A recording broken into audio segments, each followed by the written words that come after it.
Matt, what a week it has been. My gosh, almighty brother, I don't even know where to start. We've talked about the Women's Professional Baseball League starting up here. I went to the Little League World Series with my brother. I was watching that. And then I also had a sad event. A good friend of mine by the name of Tony Saladino, who's made a great impact for youth sports in the Tampa Bay area in Hillsborough County with a tournament that he had each year during spring break for the schools. We want to send out our condolences to Tony's family and his friends, and he will be greatly missed. And now we'll start up with the regular edition of Baseball Biz with a focus on the Rays and the Florida Boats girls baseball team.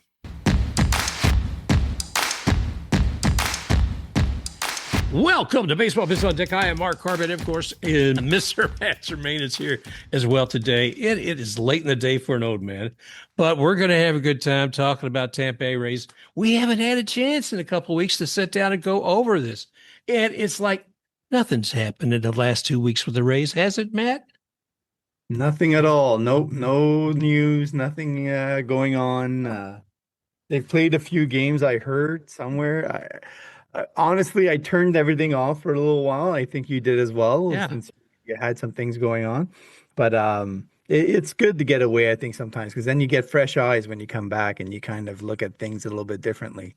But yeah, it's been a lot to catch up on overall. I think from the way the teams perform to who is performing and who they called on, to who they're beating and who they're losing to. There's a little bit of a roller coaster ride going on right now, and I think fans are a little bit confused as to how they should feel about it all. Well, I think a lot of folks are looking at 2026 when it comes to Tampa Bay Rays. And I think we're getting a pretty good look at what that might appear to be. I was hearing Kevin Cash had some wonderful things to say about Seymour taking the mound for the first time in Major League Baseball. So that was pretty cool. And then, like I said, nothing's changed. No, of course it has. Carson Williams. Oh, my goodness. I blinked again. Here's this new guy you've been talking about forever in the minor leagues, and here he is on the team. And I'll tell you a quick story about Carson Williams, too.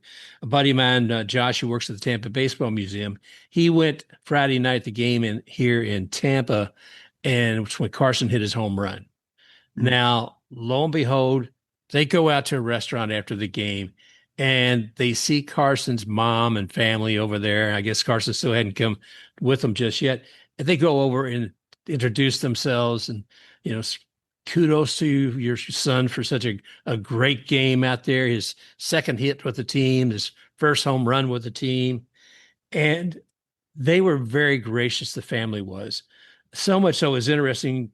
Josh told me that Carson's mom actually carries baseball cards of Carson in a pin so that if they're out somewhere with their son, that he can go ahead and have cards to sign for them while he's out. Oh, wow. Now, what I want to know is if the father sometimes forges, Carson's signature or not. No, I think it has to be done live and in person. But I think he showed up later on. He didn't go over and bother him after that. But they just had a few moments with her to congratulate her for her son's achievement. Yeah, that would be interesting. Man, oh It's man. You know what I find funny about that though, Mark, and I love the stories. I love it. I still remember way back when Jesse Litch with the Toronto Blue Jays had his parents in the crowd and the emotions for them and a whole bunch of other rookies that you see come up their first game. There's always an extra emotional tinge. But the funny part is after that, they never mentioned the parents. It's as if the rest of their careers, they could play 1,300 games after that. Nobody mentions the parents. They would have to go on the Cal Ripken style streak before you start mentioning the parents again, right? I think the unique aspect, the only time I remember the parents coming back into the fold was Josh Lowe and Nathaniel Lowe. Remember when they were playing on opposite teams, and so both the parents were there. Who are you cheering for? They were trying to play tug of war with, which one you're going to cheer louder for, and so I got that one. And I think the other one I remember is Francisco Lindor. I guess his mom is quite the attraction. and gets a lot of praise for how she treats everybody on the team. So, she gets a lot of chatter. But yeah, generally speaking, the family and the parents tend to get ignored from the first game onwards. Well, there's been a lot of families that have to come on and had some coverage. I mean, let's face it, because uh, Carson Williams, yes, but then also this Bob Seymour comes up, Ian Seymour, geez, Alex Pereira. I mean, here's not Alex Pereira. What's his first Everson. name? Everson. Everson Pereira, pardon me. Everson Pereira. You know, suddenly I said, I've been out for a week and it's a couple of days, and suddenly Everson Pereira, Bob Seymour, Ian Seymour, Carson Williams, and somebody else that I'm forgetting right now. And it's like, my gosh, who are these Rays? They're part of the 2026 Rays. Okay, I got that now. Yeah, there was a moment in time when I was watching one of the games and I was doing it after the fact because I had to watch the recorded version. I got the feeling like I was watching the Durham Bulls, essentially, from the beginning of the year or parts of last year. And there's nothing wrong with that. The Durham Bulls were a great team, and still are a great team. But it leaves you thinking, who's next, right? And so there's a lot going on that I don't know how to feel about. So, um, you know, Carson Williams, I want to, keep focusing on him a little bit longer because Yeah. there are not very many impact shortstops in the game. You think I just mentioned Francisco Lindor. There's maybe, 10 to 12 shortstops that bring their team well above everybody else, right? And so you have Bo Bichette becoming a free agent this offseason. He's going to get offers from almost every team that isn't one of those 10 or 12 teams, right?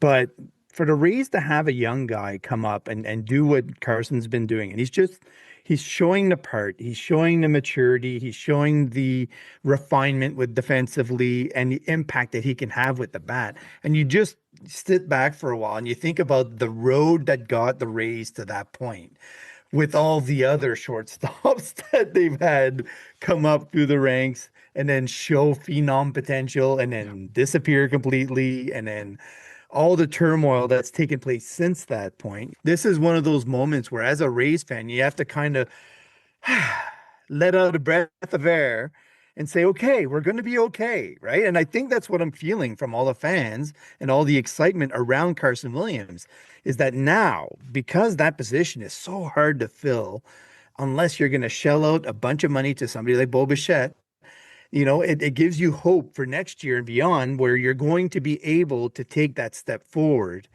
instead of wallowing in that sort of fighting for a wild card spot, which the Rays were in this year for the majority of the year. Yeah. So, then it allows you to focus on right field, maybe behind the plate, wherever it may be that this offseason you look at, you're like, man, we feel really strong now about our third base and shortstop positions. That's a great place to be for the Rays. Well, we look for longevity in that position, and Ha-Seong Kim has been showing so much when it comes to injuries with a high price tag. And I don't know if we just eat that price tag or not, but Carson Williams, I think, can be a great solution. I know you can say, well, Mark, you're throwing him into the deep end of the pool immediately, and the expectations are high going from AAA to the majors. But I think we could probably see him in that more permanently. What do you think? Yeah, I think you're right. But I think what I could see playing out, and I've tried to read the tea leaves a little bit, but whoever doesn't land Bo Bichette Yeah. will probably come knocking to the Rays door and say, hey, you looking to get rid of some of that contract from Ha-Seong Kim? And they'll bet on the fact that maybe he'll be healthier next year than he was this year. Because it is such a crucial position. And Kim is a very well liked and high skilled player. He just Yeah. hasn't had much luck health wise. So, yeah, I can see that because then it opens up more money for the Rays, and they're still in sort of that in between, stadium situation, which I sent you a picture on Blue Sky. They're actually, starting to put the new roof on, and I've seen layers Jeez. go up, and so the money's been spent, and they're actually going through with it. So hopefully no storms come through and rip that off before they get it settled. And and we'll see if it opens in time for opening day of next year. The Rays are nothing if not eventful, and whether they want to be or not. And I'm talking about off the field, and that's part of it. I mean, gosh, uh, so we'll see how all that comes to fruition. I feel pretty good about it. I feel pretty good about 2026. And my gosh, it's still not like I'm going to stop watching. We still have a good team. We've got great guys to watch. I mean, I watched the game today and got to see Yandy and Brandon both perform well. And it was outstanding to see that. It's outstanding to see Drew Rasmussen do as well as he does. But sometimes we don't see as much on the offense as we'd like to see to be able to close a deal. And to that point, Matt, we have got, I mean, one of the best guys out there with Junior Caminero. We talk time and again, this is going to be Mr. Franchise guy. And like all players, they have ups and downs. And he's been finding his downs, I think, over the last 2 or 3 games. He's had, let me see, one of them was, between him and Chandler Simpson, and one of them had like 19 at bats and 1 hit. And I can't remember which one, if that was Chandler or Caminero, but they both were similar. And it's like, it is so foreign to what they normally achieve. I believe it was Chandler who was 19 and 1. So we will see what comes back from that. We know that we can expect to see great base stealing. We'd see Chandler get out there. And what's coming up now? They've just finished up the series with the Guardians, and they are heading to Washington. Washington. Yeah. Okay. There we go. Going to DC. Oh, And so they're hosting Seattle and Cleveland again next series after that. So geez. not an easy time. Nope. But they are an amazing team to watch. Now, we talked about obviously Carson Williams. What do you want to say about our new pitching? You mean overall, the new pitchers that have come in? Yeah, because we've had about 3 now. I went 3 or 4. I mean, between Seymour, Englert. Well, Englert's been there a little bit longer, but yeah, I think the Rays are very happy that Ian performed well so far, and having that lefty option in the rotation definitely is something that if Shane McClanahan isn't going to be able to find his stuff again, then Ian Seymour, the spotlight shines very brightly on him. right. So I think he's always had that bulldog mentality. That's all that I've praised that, through and through the last 3 years. And I think he's one of those arms that can last, right? He has staying potential is the best way to put it. And he's so different than everybody else that they have, whether it's a reliever or a starter, that I can see him taking up the same kind of performances as Jeffrey Springs had with the Rays, while he was there, but do it at a much younger age and for a longer period of time. That's the kind of potential that he has. So hopefully they're able to continue having success with him and maintain him as a rotation option. The other guy is Brian Van Belle. And Brian Van Belle, I mean, since they acquired him in Durham, he was one of the best pitchers that they had down there in terms of performances. So I'm not surprised that he looked fairly good when he came up. But like Zach Littell, when he first came in, I think there's going to be bumps in the road. There's going to be days when he looks bad and there's days when he looks great. But I think the buy-in is there. Their potential, again, is there to be something like what Zach Littell was for the Rays. So the bigger question is, what's behind that? And is there an ace? Because you just spoke about Drew Rasmussen. And Drew Rasmussen is one of those guys that you dream on, right? Like if he can put a full season together, in which he's aiming to, towards right now, then he's just outstanding. He's one of the top 15 pitchers in MLB as a starter, I would say. And the stats kind of show that as well. So, if you want to pair him with one other person that's consistent, To me, that's Yanyel Curet in AAA. And so far, since his promotion, he's had his ups and downs as well, like anybody else that's young like that. But we just spoke about Carson Williams, Junior Caminero, Ian Seymour, all the Chandler Simpson, all the young guys. And Yanyel Curet is only 22 years old. So with all of that core combined, when you're looking at that 2026 season, you're crossing your fingers and toes on a lot of different things, but the talent certainly is there. And so there's a lot of intrigue about the Rays for next season. Health is always going to be one of those mitigating factors, but I certainly feel like the Rays did a good job of adding a breadth of talent, and maintaining that pool enough so that hopefully there's some performances that are much better, in 2026, and guys like Trey Morgan and a few others can join in the mix and really make it a special season because with that much youth and you would think that much salary that they can add, assuming they make certain transactions that open up that room, it makes the Rays a very fun team to monitor through the offseason. Well, let's see. We're about 135 games, I think, into the season. So, less than 30 left for the year. Question. Mhm.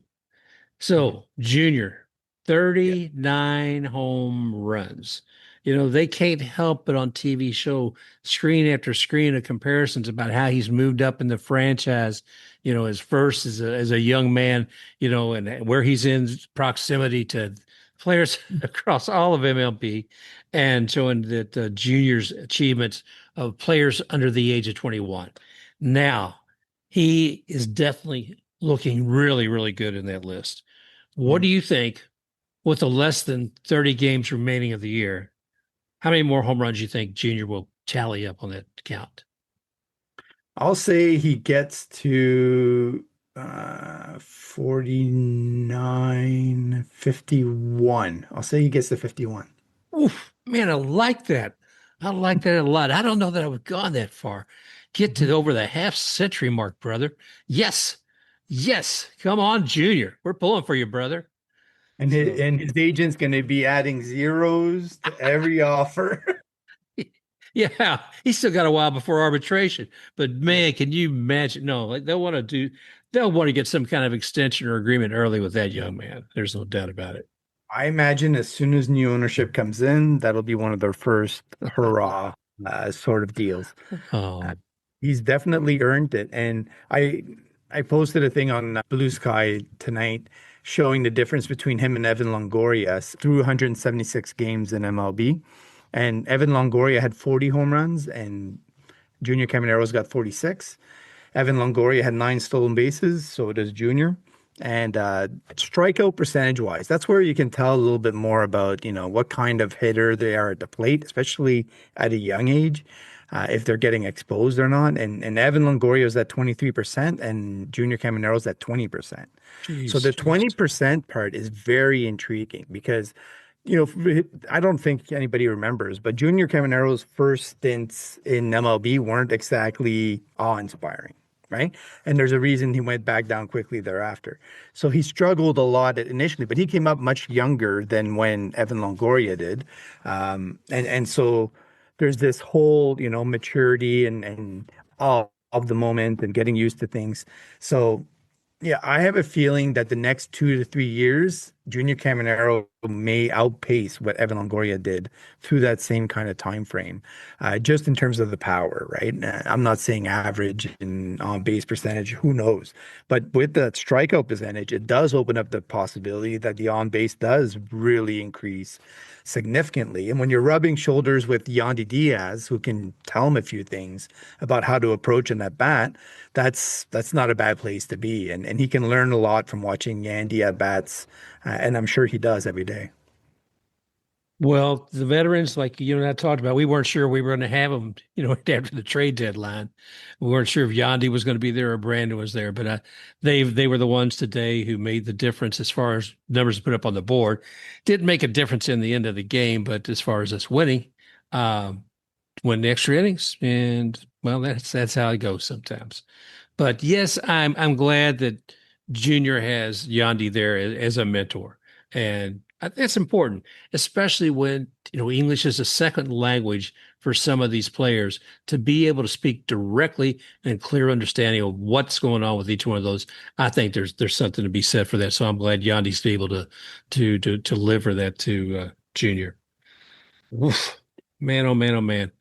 Um, I don't know how much more you want to talk about the race because I got some other things I want to talk about. We can talk. Is there any other race topics you want to make sure we hit?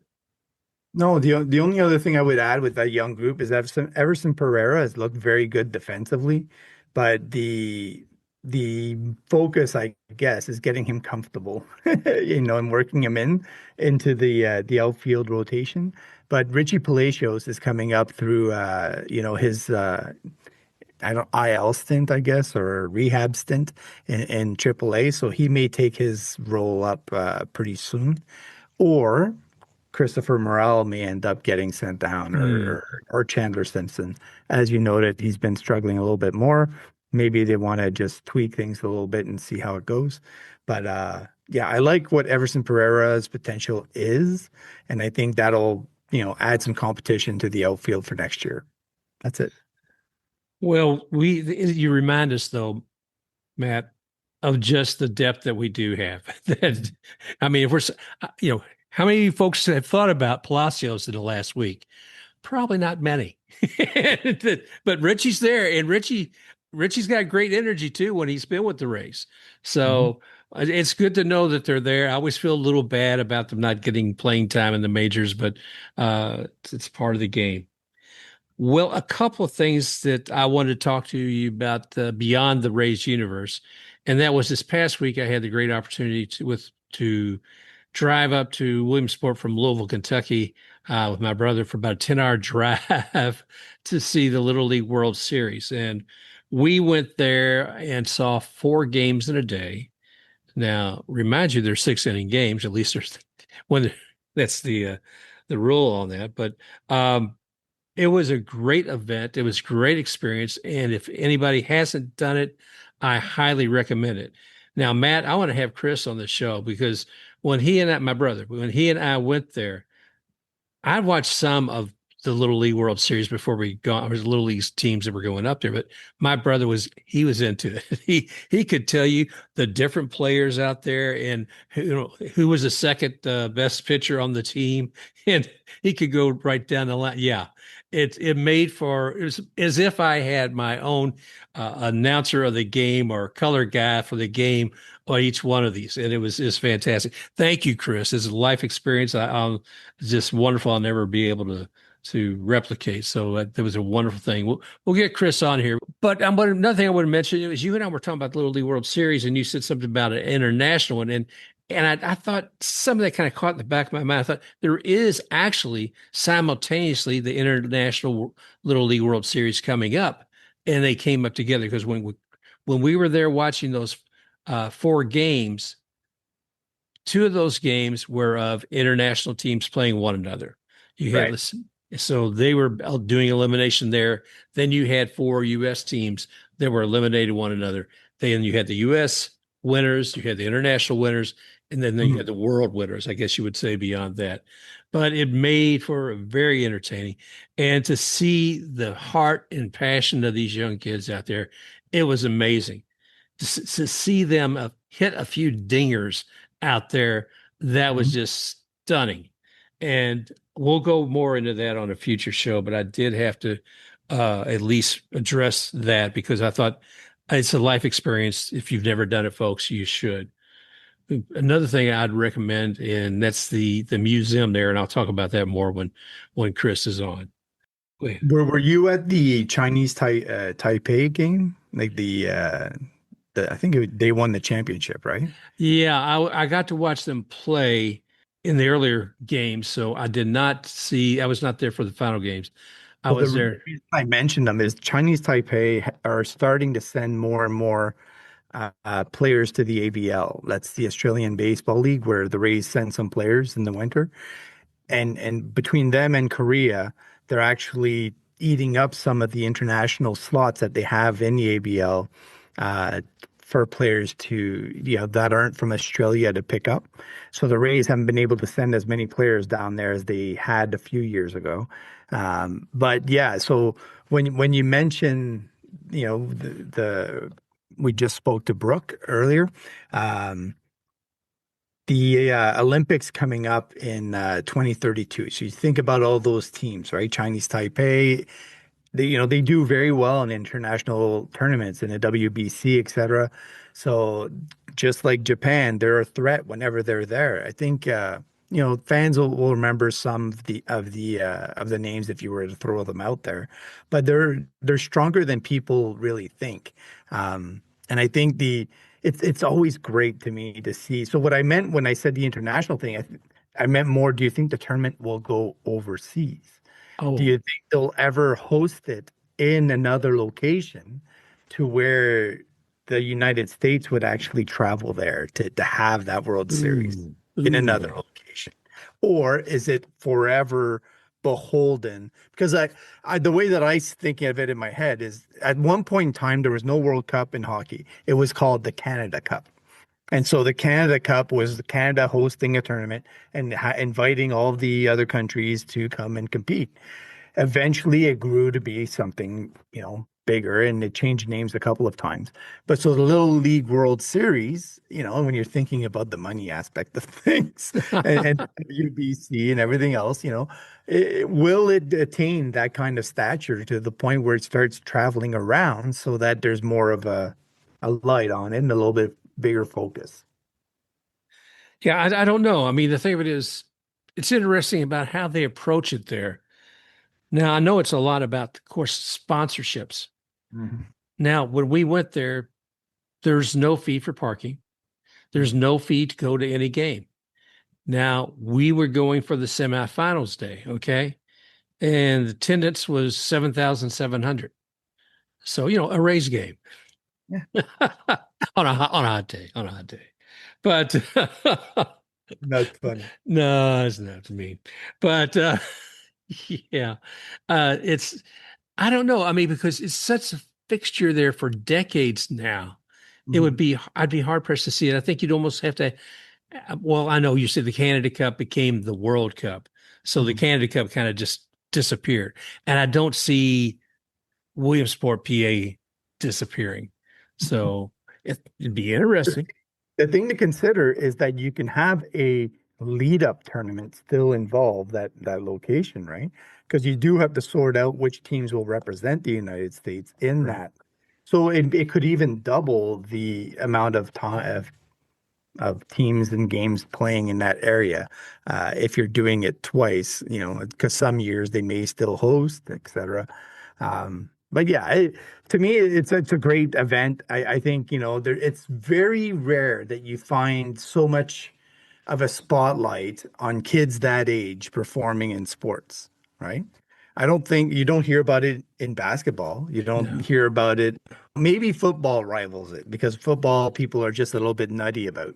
But but the Friday night lights and all that kind of stuff. So I think it's a good event, and it's kind of an example. It's one of the few for baseball where they kind of outshine other leagues for kids. Or I say leagues. It's not really related to MLB. It's more of a standalone tournament.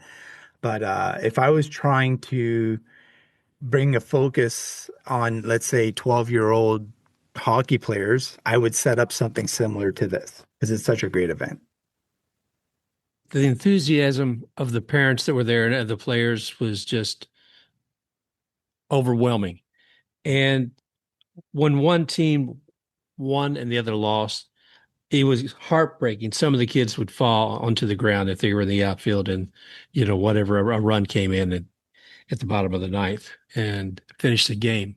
But we've talked about this before. I always told you, well, Matt, why can't the pros do what the kids do? They got to go over at the end of the game and actually do good game, slap the hand, whatever, and look the other team in the eye. Now, if we had that with these crazy men that are playing for the same team 3 or 4 days in a row in the heat, they're going to slap the living, what out of one another. But these youngsters, yeah, these youngsters, they very respectful, and they did it. So I still think that the pros need to be able to take a page from the kids' book and make that happen. Yeah, and I almost think that there's, I don't know how many people that are ex-MLB players go to the Little League World Series, but I think they should also be a fixture there to kind of cheer them on and rub shoulders with them a little bit, teach them a few things. It'd be kind of cool to have that kind of link to it as well. But yeah, the focus definitely needs to be on the kids because they're outstanding.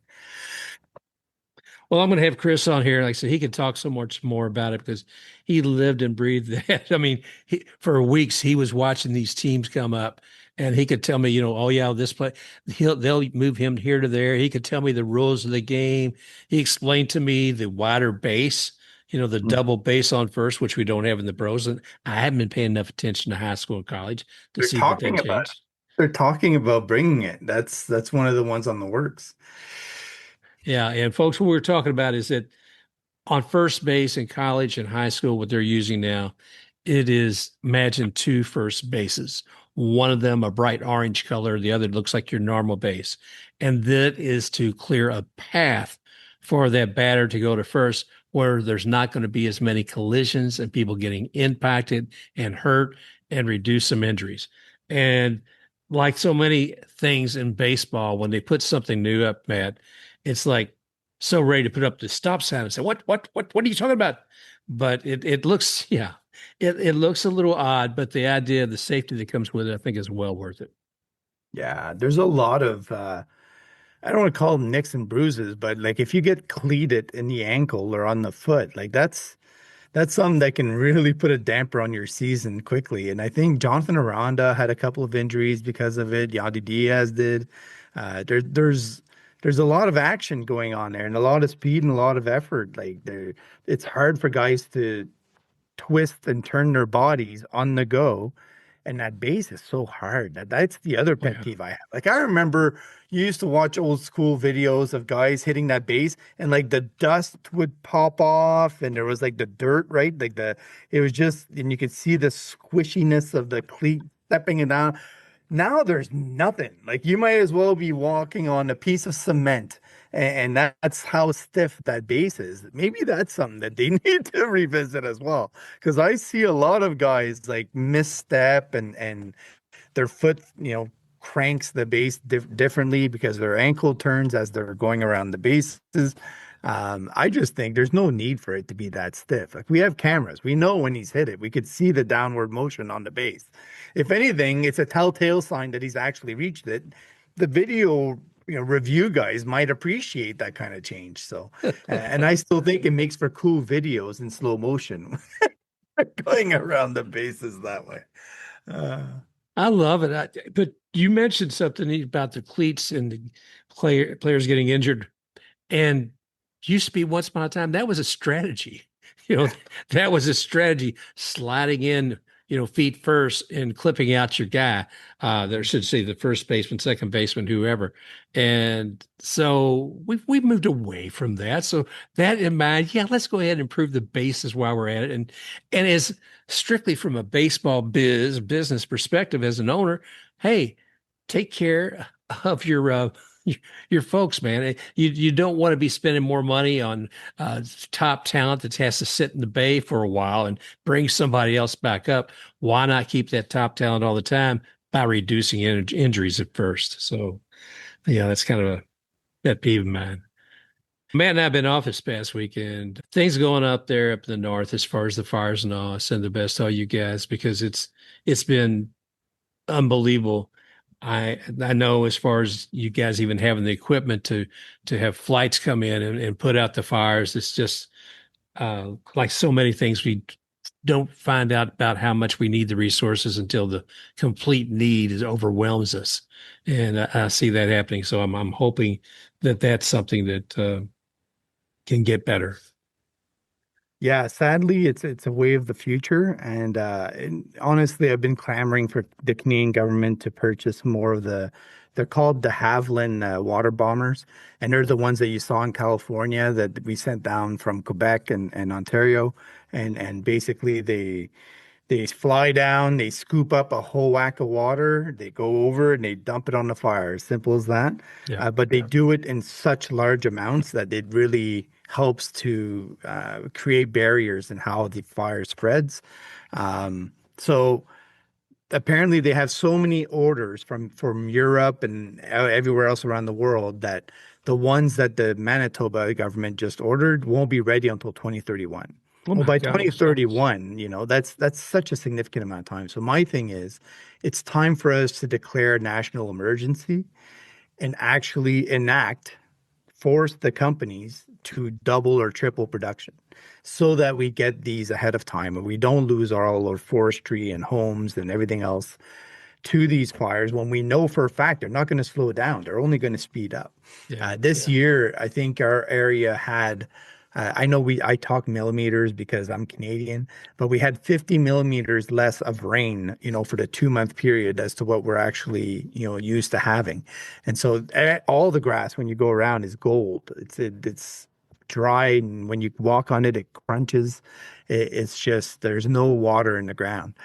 So the forest. I don't know if anybody knows about Nova Scotia, but that's where I live, and the majority of the center of the province is woods. There's not much population.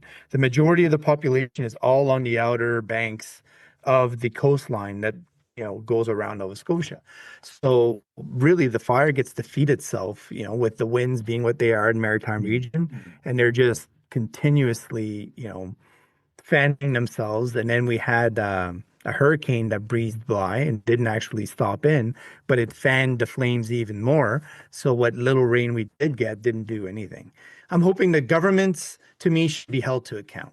In this case, if it was my home that had burnt down, I would be suing the government because they did not. We don't have a single water bomber in Nova Scotia. And that we're begging and pleading other provinces and territories to send their gear over, and it's not right. And that applies to a lot of natural disasters that we know are coming. We know are only getting worse, right? Yeah. And if your government decides to put their head in the sand and to not use your taxpayers the right way, you have a right to actually take them to account and to really say, this isn't right. We know about this, and people are just deciding to ignore it. And I hope that in some way, shape, or form, climate patterns can somehow improve Yeah. when we do get some more better ways of running our economies, industries, cars, boats, planes, everything, so that we can actually all live on the healthy planet that breathes and acts in a moderate way. Well, I'm with you there, brother. 100%. And it's a path down here south of you we definitely need to take as far as holding people accountable. I'll leave it at that for the moment. But places where we can still try to enjoy life are things where we do for our children. And I know you were able to go out and coach your kids with a soccer game recently, and it's toward a province championship. That's Yeah. right. They won the provincial championships for soccer, and they were missing their six best players, and or I shouldn't say best. Their six most experienced players, including the one that did happen to score the most goals for the season. But the girls played so hard, and they played great games. I would say they actually dominated the last game in terms of just outplaying the other team, even though they had to overcome so much to get there. So it was great to see and to be a part of. And honestly, it was just great to watch my daughter play as well. And when you get to be a friendly coach like that just shortly, and it goes that well, you grab onto it, and it's a great memory. Well, I am so glad you were able to do that with your daughter and enjoy that with the team. And we're going to have Brooke Morozic on here with the Florida Boats girls baseball team. And she's going to tell us a little bit also about building the path for youngsters to be able to participate, enjoy games, find championships, and expand. So we would also like to welcome Brooke Morozic, and she's with the Florida Boats girls baseball team, and she's going to be sharing a lot of what's going on with their team and with the future to come of women's baseball. Welcome, Brooke. How you doing? I'm good. How are you? I'm doing fine. I'm doing fine. You've been a very busy team manager lately. Oh my gosh. Brooke, in case most of you folks hadn't known, she'd been on the show in the past, and we were talking with about her team, the Florida Boats, and doing a lot with young girls in baseball. But most recently, your team, well, let me stop. I'll let you to introduce folks to exactly what the Florida Boats organization is. Okay, so we are an all-girls baseball organization for the entire state of Florida. We have girls ages from 7 all the way up to 18 who join us for any all-girl baseball tournaments that we can participate in. We just competed at the national tournament in Sparks, Nevada, and we had our 12U team take first place in the minor division. And make it even more special, my daughter was the coach of that team. Then our 16U team placed second in the minors division, which was a new win for us. So we're very excited, and our movement is just to continue to grow women's baseball, not just here in Florida, but everywhere. Well, and what better time than now? I mean, things are really starting to emerge. We were looking a while back. We saw WNBA come up. We saw women's in soccer come up earlier than that. But right now, this week in Washington, D.C., we have the advent of the Women's Pro Baseball League. And these are women who are gathering, and they're going to, I believe, have 6 teams starting in 2026 or be competing up in the Northeast. So when I look, Brooke, at the young ladies that you're coaching right now, I'm thinking there's something you can actually point to where they can go and make this, a career. More Right. while they should enjoy it right now as youngsters, Yes. there's Yes. something beyond. There's always been a stop to their goal. It's always been, okay, well, after 18, there's nowhere for you to play. Then college teams started becoming a thing. We have 10 female baseball teams, 10, like Cal Poly has one. So now we have female baseball teams in college. So then the next goal was, well, guys, you can play in college. But then again, after that, where do you go? So for the WPBL to be coming into fruition, finally, it's a dream come true for some of these girls. Now, girls like my daughter, her dream has always been to coach. She always figured after college she was going to coach a team or do something in the MLB. So now that dream and that goal has kind of shifted. No longer is it the MLB, but now she wants to coach or do something for the WPBL. So it's there is like you said, there's this huge movement now, and it is just awe-inspiring, and everybody I think is very, very excited to finally see it happen. Well, I'm glad to hear you point out about the 10 collegiate teams that are there for women right now in baseball, because it still was like that door was closed. And even if a women's pro league started, what was going to be the feeder? What was going to be, where those recruits came into that? And quite often, what we'd seen over time was that there were women who wound up playing softball in college because that's where opportunity was, but they Right. still had the love of the game that they played younger in baseball and would find a way to come back into it. But now, tell us a little bit more about how you're helping those young ladies develop with the game. So we hold practices once a month. Because Florida is obviously so big, we encourage them to continue to play locally, play on their rec teams, continue to be sort of that beacon of light for the younger girls coming in. You know, other girls see you playing out there on a rec team with the boys, and they're going, oh, look, I can do that too. So we encourage them to keep playing on their local teams or local travel teams. We practice together once a month as an organization. We try to make it fun. We had a slip and sliding practice last month. We try to keep those girls and the momentum going, like I said. And as far as development is concerned, they can call me. We have one girl, her shoulder's injured right now, and she'll text me and I'm like, hey, just continue to do your reps, continue to do physical therapy.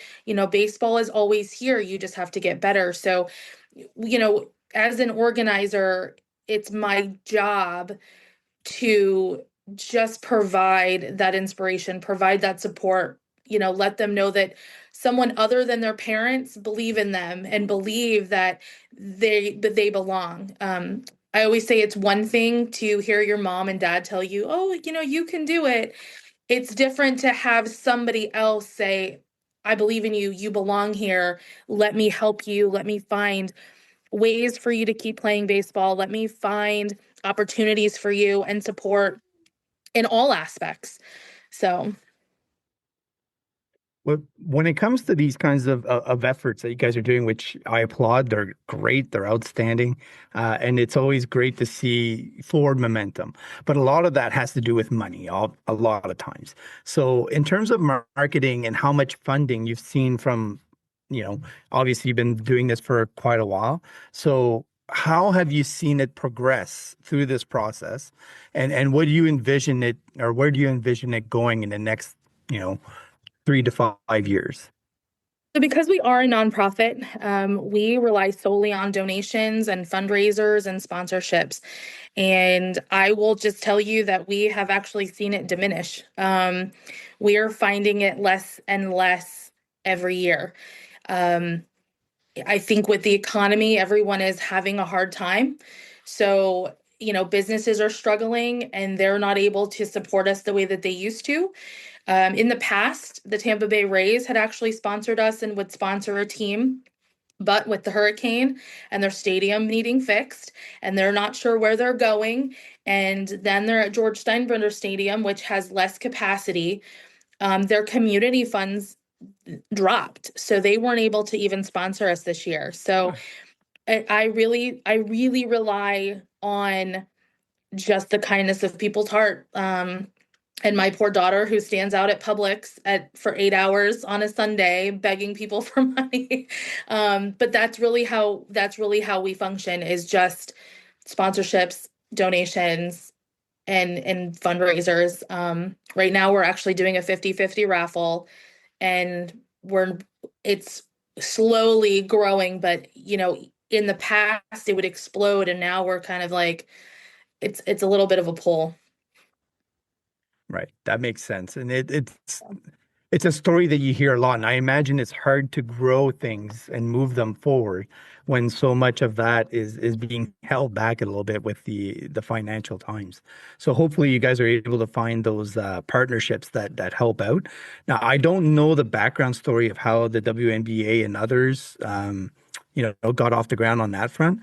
But you mentioned the college aspect. How many colleges have come online recently, and how many more do you think will come online in the near future? I don't know how many have come recently. I just know that the number is at 10.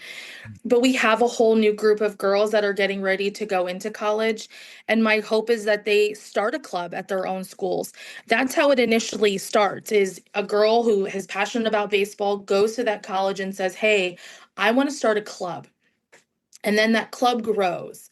And that's what I'm hoping. Like, my daughter graduates not this coming year, but the following year in 2027. So my hope is that when whatever college she goes to, if they don't have a club, she starts one and says, hey, let's do this together. I think that there's a lot of progression in open-mindedness versus what it used to be like in the past, where it was like, oh, that's a boys' sport. I think that there's a movement again behind that progression. So hopefully we'll find more.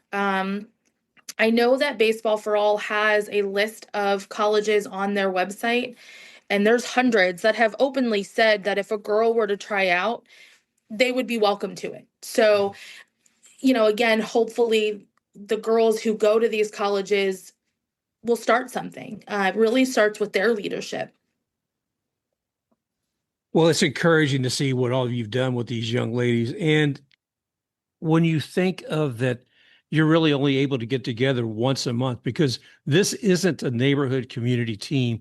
It is a community of young women, and bringing them together, plus keeping that those lines open during the month. I mean, having conversations, pardon me, and I'm sure they reach out to, I know I did, and they reach out to a coach sometimes more than they will a parent for Right. certain things too. So I applaud you for being that coach and Thank that you. manager.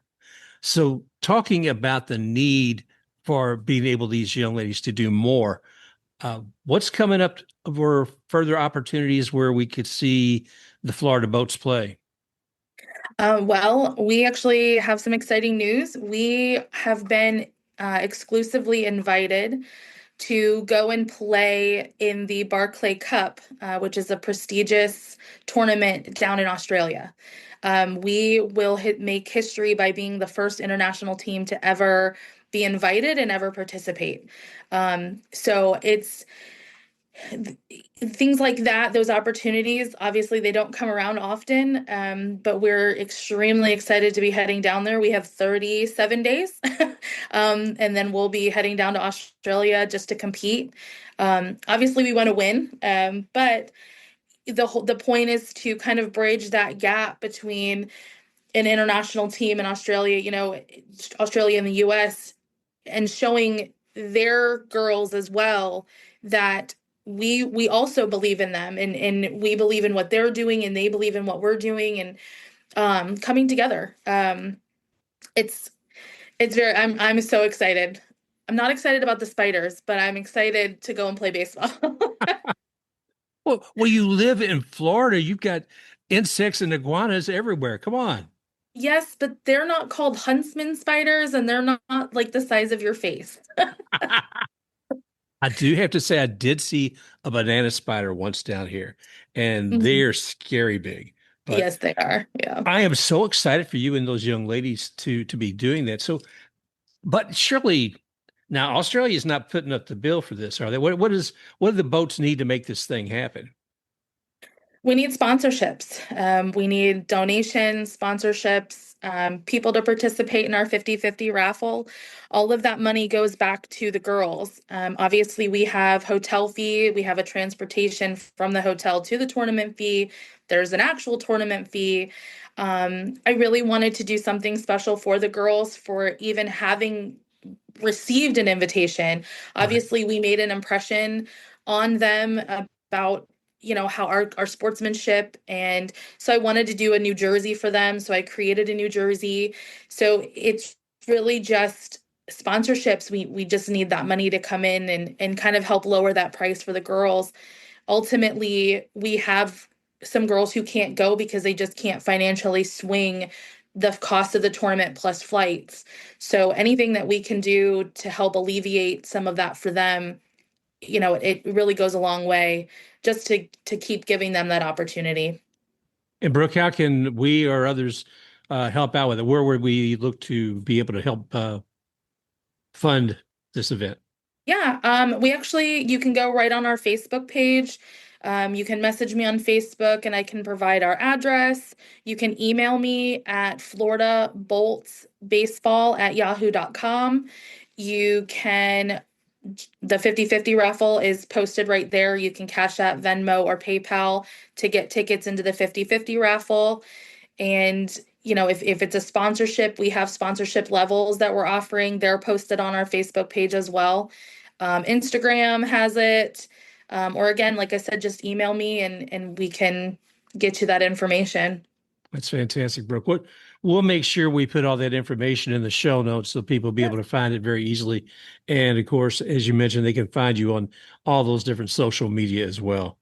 Yeah. Is there anything else you'd like to share with the audience and let folks know about the Florida boats? In case you didn't know, it's BOLTS, folks, not the boats in the water. Yeah, Florida bolts, lightning bolts.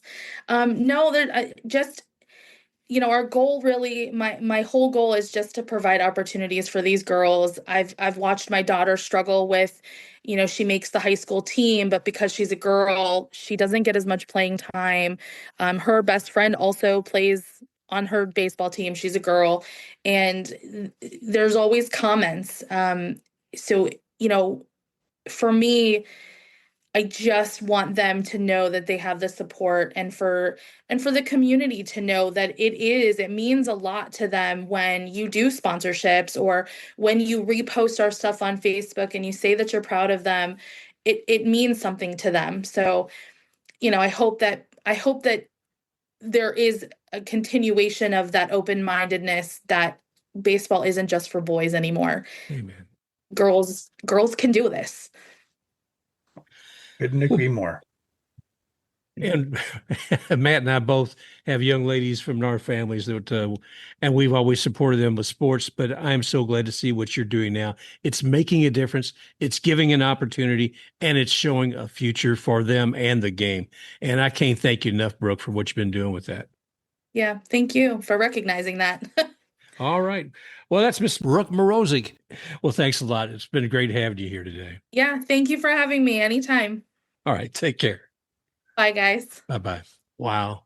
That's what's fantastic. Folks, Florida Boats, man, we're going to, like I said, we'll post things on the show where you can find out more in the show notes. So that's pretty much a wrap for this week's show. Hope you enjoyed it as much as we did bringing it to you. We look forward to talking with you again real soon.